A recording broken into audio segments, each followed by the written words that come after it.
The year is 1916. Now, you're a soldier in the British Expeditionary Force, and this trench, this muddy, rat-infested ditch in the middle of France, is your home. You wake up not to the sun, but to the stand to whistle. It pierces the dawn quiet, a signal for every man to grab his rifle, fix his bayonet, and peer over the parapet into the misty gloom of no man's land. Your heart pounds in your chest. Is this the morning they come, or is it the morning we go? The tension is so thick you could carve it with your trench knife. The minutes stretch into an eternity until the stand-down call finally comes. Only then do you dare to breathe properly. Breakfast, if you can call it that, is usually a chunk of hardtack biscuit and a slosh of lukewarm bitter tea. You have to guard it with your life, not from the enemy, but from the rats. They're everywhere, bold as brass. Some of them are the size of cats, fattened on things you try very hard not to think about.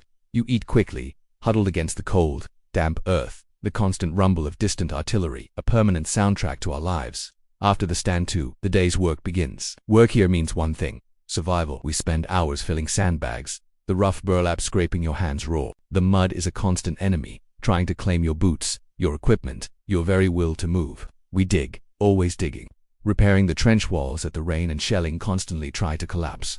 It's backbreaking, monotonous labor, but it keeps you from thinking too much. Thinking is dangerous here. Mail call is the best and worst part of the day. A letter from home is a lifeline, a fragile piece of paper that connects you to a world that feels a million miles away. You read about your sister's wedding, your father's harvest, the small, normal things that seem like a dream.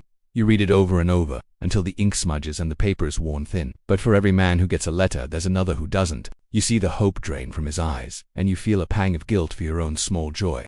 We share what we can, a bit of chocolate from a parcel, a cigarette, a moment of quiet understanding. We're brothers here, forged in mud and fear.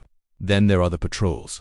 At night, under the cold, in different stars, a few of us have to crawl out into no man's land. The objective is to gather information, repair the wire, or sometimes, to stage a trench raid. Your world shrinks to the few feet of ground in front of you. Every rustle of grass, every flare that lights up the sky, freezes you in place. Your body is slick with a cold sweat, your breath held tight in your chest. The silence between the shell bursts is almost worse than the noise. It's a listening silence, filled with the imagined sounds of the enemy doing the exact same thing just yards away.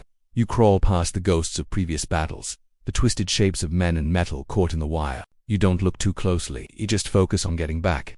Getting back to the relative safety of your own trench is a victory in itself. Boredom is a strange and creeping foe. In between the terror and the toil, there are long stretches of nothing, just waiting. We try to keep our spirits up. We sing songs from home, tell stale jokes and play cards with packs, so worn the faces are barely visible. We write letters, censoring our own fear and misery to protect the ones we love back home.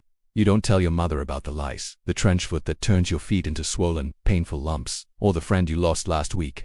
You tell her the food is all right, that you're keeping warm, and that you'll be home by Christmas. We've been saying that for 2 Christmases now. We talk about what we'll do when it's all over. Arthur wants to open a bookshop. I just want to walk in a green field that is unpockmarked with shell holes and listen to the birds sing without flinching at the sound. The shelling is the worst. It's an impersonal random terror. It starts as a low whistle, growing into a demonic scream as the shell tears through the air toward you. There is nothing you can do but press yourself into the mud and pray it doesn't have your name on it.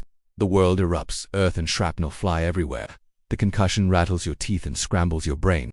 When it stops, you slowly, cautiously, look up. You check on your mates. "You all right, Tom?" "All right, Art." A nod, a shaky thumbs up. But sometimes, there's no answer. Just a sudden, terrible silence where a friend used to be. You can't dwell on it. You have to push it down, deep inside, or you'll go mad. You just become a little more numb, a little more detached. We call it chummed up. You get close to the men in your section, closer than family. You know their stories, their hopes, their fears. You rely on them for everything. When the whistle blows for us to go over the top, you look at each other. There's no grand speech, no heroic cry. Just a shared look that says, "Here we go again. Let's look after each other." Climbing that ladder with the machine guns already chattering is the longest journey in the world. The noise is a physical force that hits you. You run, you fall, you get up, you keep moving towards the enemy wire. You don't know if you're running for a minute or an hour. Your mind goes blank. It's just pure primal instinct. Tonight, it's quiet. Almost too quiet. The moon is hidden behind thick clouds. You learn to live day by day, sometimes hour by hour. You learn that courage isn't about not being afraid. It's about being terrified and doing your duty anyway. It's about getting up for stand 2 tomorrow morning. It's about holding on to that fragile little flame of hope in the middle of all this madness and praying it doesn't go out before the dawn. That's life here. That's all it is.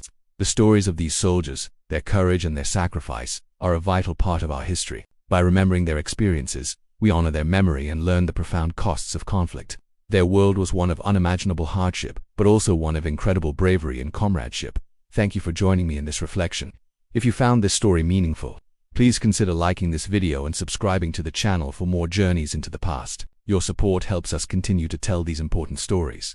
Thank you for watching.